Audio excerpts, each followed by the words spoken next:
어제 토트넘과 뉴캐슬의 경기가 끝난 이후에 가장 큰 논란이 되고 있는 포인트가 토트넘의 독감 문제라고 할 수가 있겠는데, 경기 전 인터뷰에서 포스테코글루 감독이 아예 처음부터 선수단의 바이러스가 퍼져서 몇몇 선수가 훈련에 빠졌습니다. 그래서 일부 선수가 뉴캐슬전에 출전할지 여부가 불확실합니다 라고 이야기를 했어요. 그리고 이 과정에서 나왔던 이름들이 포스터 골키퍼, 아예 어제 경기에서 명단 제외가 됐었죠. 그래서 오스틴 골키퍼가 데뷔전을 치렀고요. 그리고 드라구신과 아치그레이, 이 두 명의 선수도 경기가 끝난 이후에 포스테코글루 감독이 일주일 내내 드라구신과 아치그레이가 침상에 누워 있었다, 그러니까 침상에 누워 있었다는 것은 독감에 걸려 있었다라는 거죠. 그리고 포스터 골키퍼는 여전히 침상에 누워 있고, 여기에 더해서 다른 몇몇 선수도 독감 문제 때문에 어려움을 겪고 있습니다 라고 이야기를 했어요. 그러니까 포스터 골키퍼가 명단이 제외가 됐고, 아치그레이와 두라구시는 독감에 걸렸다가 이제서야 좀 복귀를 했고, 그 다음에 이제 몇몇 선수들도 어려움을 겪고 있다, 이 명단에 손흥민, 비수마, 메디슨의 이름도 거론이 됐었죠.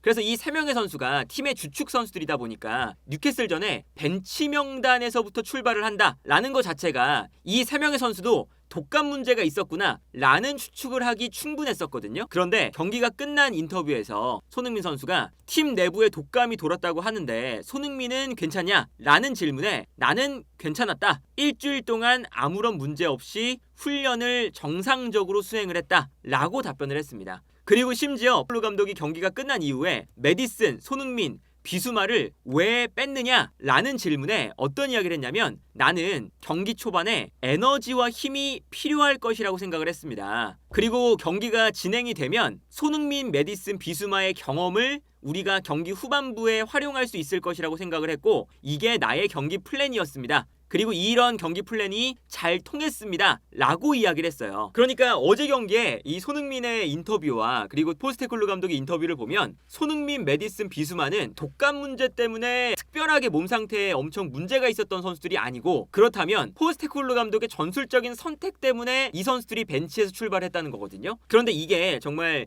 큰 선택일 수밖에 없는 게, 전술적인 선택이었다면 지금 토트넘이 경기 전 순위가 11위였고 뉴캐슬이 리그 5위의 팀이었어요. 심지어 리그 4연승을 달리고 있었죠. 그렇기 때문에 토트넘 입장에서는 뉴캐슬과의 경기를 100%로 치르지 않으면, 베스트 멤버로 치르지 않으면 안 되는 상황이었거든요. 그렇다면 이렇게 손흥민, 비수마, 메디슨, 이 팀의 주축 선수들을 모두 선발 명단에서 제외를 했을 때는 전술적인 선택이었다면 포스테코글루 감독이 이 결과에 대해서 책임을 져야 되는, 그리고 이 중요한 경기였기 때문에 이 전술적인 모험이 실패로 끝나면 비판을 받을 수밖에 없는 상황으로 흘러가게 되겠죠. 특히나 지난 경기에서 실제로 손흥민, 메디슨, 비수마 이 세 명의 선수가 없다는 것이 티가 좀 많이 났어요. 그러니까 포스테코글루 감독이 어제 이야기한 것처럼 우리가 에너지와 힘이 좀 필요했다. 특히나 이 젊은 선수들 베리발과 사르, 베르너, 요 세 자리가 이제 비수마, 손흥민, 메디슨이 없었던 자리에 나왔던 선수들이잖아요.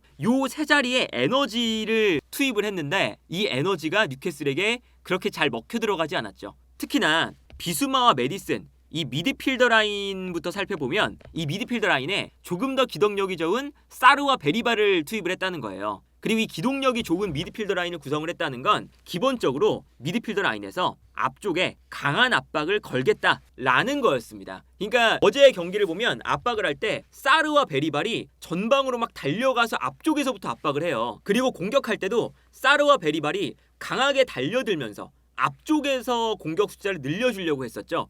그러니까 이게 포스테코글루 감독이 말하는 기동력이었는데, 여기서 일단 첫 번째 문제는 뭐냐면 수비 라인 앞을 지켜주는 비수마가 없으니까, 심지어 벤탄쿠르가 없는 상황에서 수비형 미드필더인 비수마까지 빼버린 거잖아요. 수비형 미드필더가 없다 보니까 압박을 모든 선수가 미드필더 라인에서 나갔을 때 수비 라인 앞 공간이 너무나도 크게 발생하는 단점이 생깁니다. 더군다나 포스테코글루 감독이 인터뷰에서 이야기한 것처럼 드라구신과 아치그레이는 독감에서 회복한 지 얼마 안 됐기 때문에 이 선수들이 정상 컨디션도 아니었어요. 그렇다면 미드필더 라인에서 달려나갔을 때 뒤에 있는 수비 라인이 같이 올라와서 간격을 좁혀줘야 이 공간이 발생을 하지 않는데, 수비 라인은 수비 라인대로 올라오는 것에 문제가 있었던 거죠. 컨디션이 안 되니까 미드필더 라인은 막 달려나가는데 수비 라인에 있는 아치그레이와 드라구시는 함께 달려나가지 못하는 거거든요. 예를 들면 이런 장면인데, 이 장면을 보면 솔랑키가 최전방에 있을 때 후방에서 솔랑키에게 한 번의 롱패스를 보내줘요. 그 다음에 솔랑키가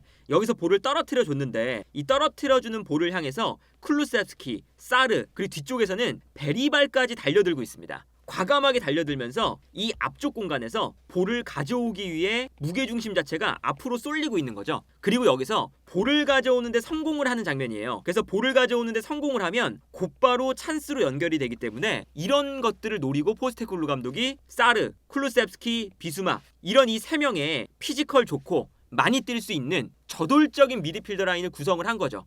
그런데 이런 장면이 굉장히 리스크가 컸었거든요. 이 장면을 보면, 이 장면도 쿨루셉스키, 사르, 베리발 3명의 미드필더가 모두 다 압박을 위해서 올라가고 있습니다. 그러니까 수비 라인 앞 공간, 이 공간 자체가 크게 비는 거예요. 그리고 이제 아까 말씀드렸던 것처럼 드라구신과 아치그레이는 이 공간으로 못 올라오고 있었거든요. 그러다 보니까 뉴캐슬이 토트넘의 압박이 앞쪽에서만 이루어지고, 특히나 미드필더 라인들이 모두 다 앞에서 압박을 하고 있으니까 여기서 이 공간으로 패스 한 번만 들어가면 뉴캐슬은 아주 위협적인 역습을 할 수가 있게 되는 거죠. 그래서 결국에는 여기서 사르와 베리발, 쿨루셉스키가 모두 올라가 있을 때 뉴캐슬의 미드필더 라인에서 한 번 볼을 잡은 다음에 버텨주고, 여기서 앞쪽에 있는 기마랑이스에게 패스를 합니다. 그러니까 기마랑이스가 이 볼을 가지고 볼을 전진을 시키는데, 토트넘의 수비 라인 앞 공간, 수비형 미드필더가 있어야 되는 자리에 아무도 없어서 편안하게 역습을 전개하고 있는 장면이 나와요. 이 장면도 마찬가지죠. 이 장면도 보면 사르와 쿨루셉스키 모든 선수가 앞으로 달려나가고 있습니다.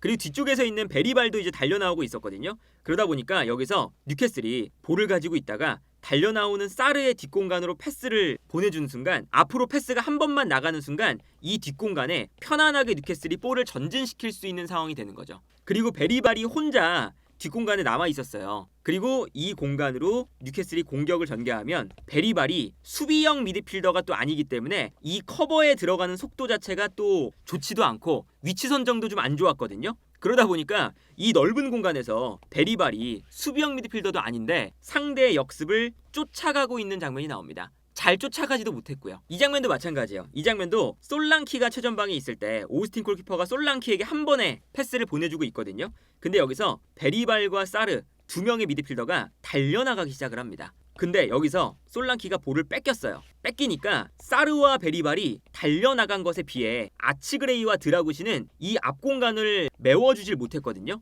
그러다 보니까 이 공간이 편안하게 열리고요. 이 공간으로 패스가 들어가면 이삭이 편안하게 요 넓은 공간에서 볼을 잡게 되죠. 그 다음에 미드필더 라인, 토트넘의 사르와 베리발, 그리고 드라구신과 아치그레이, 이 간격이 넓으니까 어정쩡하게 있는 라인에서 뛰어들어가는 고든에게 패스를 찔러주는 장면이 나옵니다. 그러니까 이거는 수비 라인이 어정쩡하게 올라가 있고 미드필더 라인도 과감하게 올라가 있기 때문에 수비 라인 앞 공간은 넓게 벌어져 있고, 그리고 약간 올라와 있기 때문에 뒷공간은 발생을 하고, 그러니까 수비라인 앞공간과 뒷공간이 모두 열리게 되는 최악의 위치 선정이라고 할 수가 있는 거죠. 그래서 결국에는 이렇게 기동력을 중시한다 라고 포스테코글루 감독이 말하면서 사르와 베리발이 과감하게 전진하는 이런 전진 배치형 형태의 포지셔닝을 가져갔는데, 사실 아치그레이와 드라구신의 컨디션을 생각을 했으면 비수마 같은 수비형 미드필더가 한 명쯤은 있어야 이 뒤에서 수비 라인을 보호하고,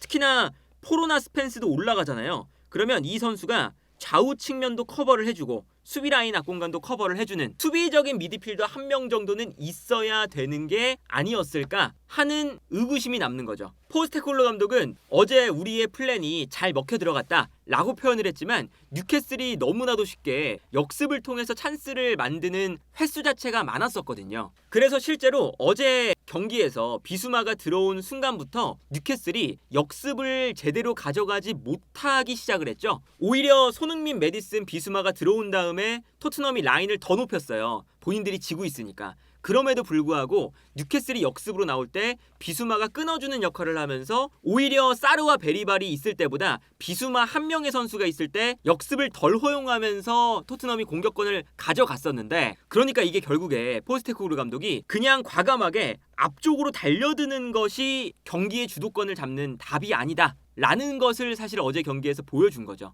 이렇게 달려들면서 견제를 해야 되는 선수도 있지만 살짝 뒤에 빠져서 비수마처럼 이 공간을 커버해주는 선수도 있어야 앞쪽에서 압박을 하다가 이 흘러나오는 볼을 가져올 수가 있는 거거든요. 쓸어담는 선수가 좀 필요한데 쓸어담는 선수가 어제 아예 아무도 없었다라는 건 분명히 쓸어담는 선수가 아무도 없이 그냥 달려들어가는 전형만 취했다는 게 포스테콜루 감독이 어제 전술적으로 비판을 많이 받아야 되는 부분이었고, 여기에 더해서 메디슨과 손흥민 이 두 명의 선수는 이제 묶어서 설명을 할 수가 있는데, 메디슨과 손흥민 대신에 나온 선수가 베르너와 사르잖아요. 근데 이러다 보니까 왼쪽 라인에서 거의 아무런 공격 전개도 이루어지질 못했습니다. 그러니까 쿨루셉스키가 공격형 미드필더로 나올 때는 이제 어떠한 특성이 있냐면, 존슨이 올라갈 때 쿨루셉스키가 왼발을 쓰는 선수고, 그러다 보니까 약간 오른쪽으로 좀 빠져요. 그러니까 오른쪽 하프 스페이스에 쿨루셉스키가 위치를 하는 거죠. 그렇게 되면 왼쪽 하프 스페이스의 선수가 부족해지는 장면이 나오거든요. 그리고 이렇게 쿨루셉스키가 공격형 미드필더로 나올 때 어느 정도 왼쪽 라인에서 중화를 해주는 선수가 손흥민이었죠. 왜 그러냐면 쿨루셉스키는 이 하프 스페이스 공간에서 플레이메이커가 돼서 솔랑키라던가 존슨에게 패스를 공급을 하는 이런 역할을 하는데, 왼쪽에는 그런 선수가 없으니까 손흥민이 왼쪽 끝에서 볼을 받아준 다음에 뛰어나가는 스펜스라던가 아니면 사르라던가 이런 선수들에게 측면에서 공급을 해주는 측면 플레이메이커였잖아요. 그래서 오른쪽에 쿨루셉스키가 있으면 최소한 왼쪽에 손흥민이나 아니면 사르가 아니라 메디슨 같은 선수가 있어서 이 하프 스페이스에서 뛰어들어가는 선수에게 패스를 공급해주는 이런 게 좌우 측면에서 됐어야 되거든요. 그런데 어제 경기에서는 메디슨도 없고 그리고 손흥민도 없다 보니까 왼쪽 라인에 사르와 베르너 이 두 명의 선수가 출전을 했잖아요. 근데 여기서 문제는 뭐냐면 사르와 베르너가 왼쪽 측면에서 볼을 전개하거나 주고받는데 그렇게 장점이 없는 선수들입니다. 베르너도 볼을 소유한 다음에 뿌려주는 스타일이 아니라 공간으로 달려가는 스타일이고요. 사르 같은 경우에도 공격을 할 때 누군가 공간을 많이 만들어주면, 예를 들어서 손흥민이 공간을 만들어주면 본인의 기동력을 활용해서 이 공간으로 침투해 들어가는 스타일이죠. 그러니까 기본적으로 이 사르 같은 경우에도 박스 투 박스의 역할을 수행을 할 때 본인의 기동력을 살려서 오프더볼 플레이를 살려서 움직임의 장점이 있는 선수거든요. 그런데 이렇게 뛰어 들어가야 되는 선수들을 두 명 다 왼쪽에 배치를 해버리니까 패스를 줄 수 있는 선수가 단 한 명도 존재하지 않습니다. 스펜스도 마찬가지였죠. 그러다 보니까 이 왼쪽 라인에서 공격 지역으로 패스가 전달되는 횟수 자체가 굉장히 적었어요. 예를 들면 베르너가 뛰어나갈 때 베르너가 볼을 받는 요 이제 측면 공간이라던가, 아니면 사르가 뛰어나갈 때 사르가 볼을 받는 이제 안쪽 공간이라던가, 요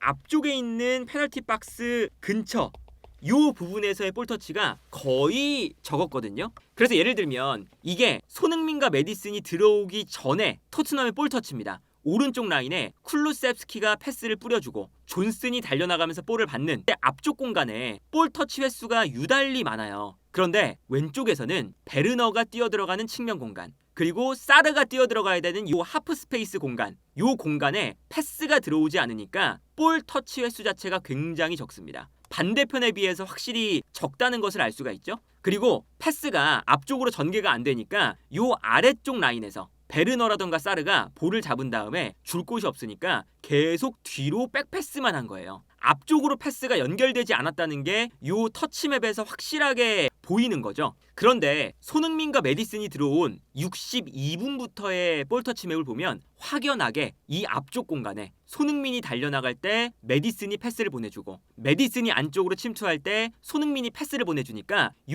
안쪽 공간 혹은 측면 공간에 볼 터치가 많이 늘어났다는 것을 정말 명확하게 육안으로 확인할 수가 있습니다. 이렇게 볼 터치가 앞쪽 공간으로 이제 손흥민과 메디슨이 이제 패스를 찔러줄 수가 있으니까 계속 들어가는 거예요. 예를 들면 이런 거죠. 측면에서 손흥민이 볼을 잡을 때 메디슨이 안쪽으로 뛰어들어가면 손흥민이 패스를 찔러준다 라는 것도 있었고, 메디슨이 볼을 잡았을 때 손흥민이 전방으로 뛰어들어가면 메디슨이 손흥민에게 패스를 찔러준다, 이런 장면도 어제 손흥민과 메디슨이 들어오자마자 발생을 하면서 왼쪽 라인의 공격이 활발해지기 시작했거든요. 그래서 예를 들면 이제 이런 장면이에요. 이 장면을 보면 손흥민이 측면에서 볼을 가지고 있습니다. 그리고 수비가 손흥민에게 시선이 쏠려 있으니까 그 공간으로 메디슨이 들어가거든요. 이때 메디슨에게 손흥민이 패스를 찔러주면서 메디슨이 좋은 공간에서 볼을 받게 되고요. 그리고 메디슨이 볼을 잡으니까 요 라인 사이에서 볼을 잡으니까 수비가 또 끌려 나올 때 끌려 나오는 공간으로 솔랑키가 뛰어들어가고 이 공간으로 메디슨이 손흥민의 패스를 받아서 연결을 시켜주는 거죠.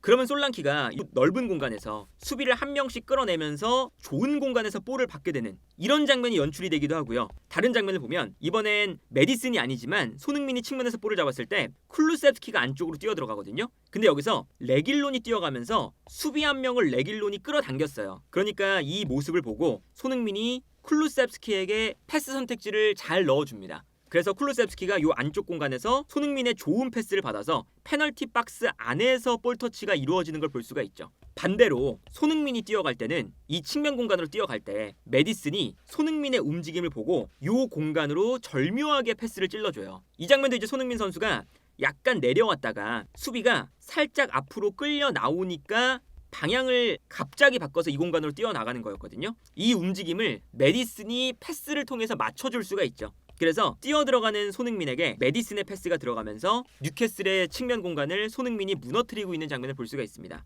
다른 장면도 마찬가지인데 메디슨이 볼을 잡자마자 손흥민이 뛰어나가는 상황에서 이 공간으로 패스를 딱 찔러줘요. 그러면 메디슨의 패스가 정확하게 들어가니까 상대 측면 수비 뒷공간으로 손흥민이 달려 들어가면서 메디슨의 패스를 받아주는 걸 볼 수가 있죠. 여기서도 손흥민 선수가 이 공간에서 볼을 받아주기 때문에 좋은 찬스가 메디슨으로부터 시작해서 손흥민에게 도착을 하는 거거든요. 그러니까 이제 아까 그 볼터치 맵을 보면 요 라인에서 사르와 베르너가 플레이를 할 때는 이 공간에서의 볼터치가 거의 없었는데 손흥민과 메디슨이 들어가니까 서로 패스를 주고받으면서 이 안쪽 공간에서의 패스가 계속 나온다는 거죠. 그래서 결과적으로 요런 장면이 이제 나옵니다. 손흥민이 가장 외곽에서 볼을 잡을 때 솔랑키에게 먼저 패스를 보내주고요. 솔랑키가 메디슨에게 패스를 보내주거든요. 그러면 일단 이 안쪽 공간으로 들어가는 패스가 들어갔고 솔랑키가 볼을 잡으니까 메디슨에게 넘겨주는 순간 손흥민이 솔랑키의 뒤쪽으로 뛰어들어가기 시작합니다. 그리고 메디슨이 볼을 잡으니까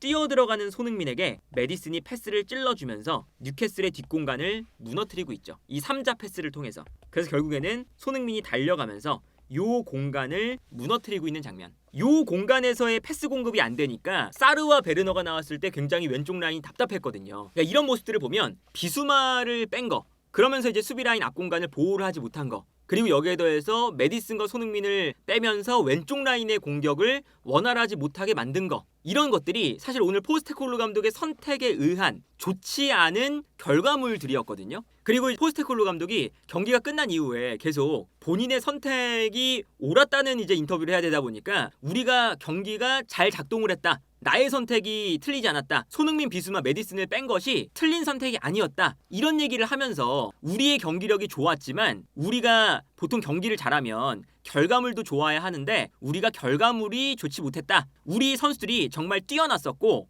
내가 화가 나는 이유는 우리의 환상적인 퍼포먼스에 적절한 보상을 받지 못했다는 사실이 내 커리어에서 가장 화가 나는 순간이다 라고 했어요. 그런데 실질적으로 어제 골 기대값을 보면 토트넘은 0.94, 채 한 골에 못 미치고요. 뉴캐슬은 2.45, 2골 이상의 골 기대값이 나왔어요. 그렇기 때문에 어제 경기 전체적으로 봤을 때 토트넘이 뉴캐슬보다 잘하지 못했던, 그리고 2대1로 패배를 한 게 오히려 다행이었던 경기 데이터였거든요. 그래서 토트넘이 지금 11위, 현재는 이제 12위까지 떨어졌는데 이 더보기 리그로 이제 떨어지면서 정말 이 위기에 놓여 있는 상황에 본인의 이제 과감한 선택, 손흥민, 비수마, 메디슨을 뺀 선택이 경기 결과에 좋지 않은 영향을 미쳤기 때문에, 그리고 전술적으로도 굉장히 안 좋았기 때문에 포스테코글루 감독이 본인의 전술적인 미스를 인정하지 않는 것에 대해서 아마도 많은 토트넘 팬들이 의구심을 가지지 않을까 싶고요. 이러면 이럴수록 포스테코글루 감독의 시간이 점점 더 줄어들지 않을까 싶습니다.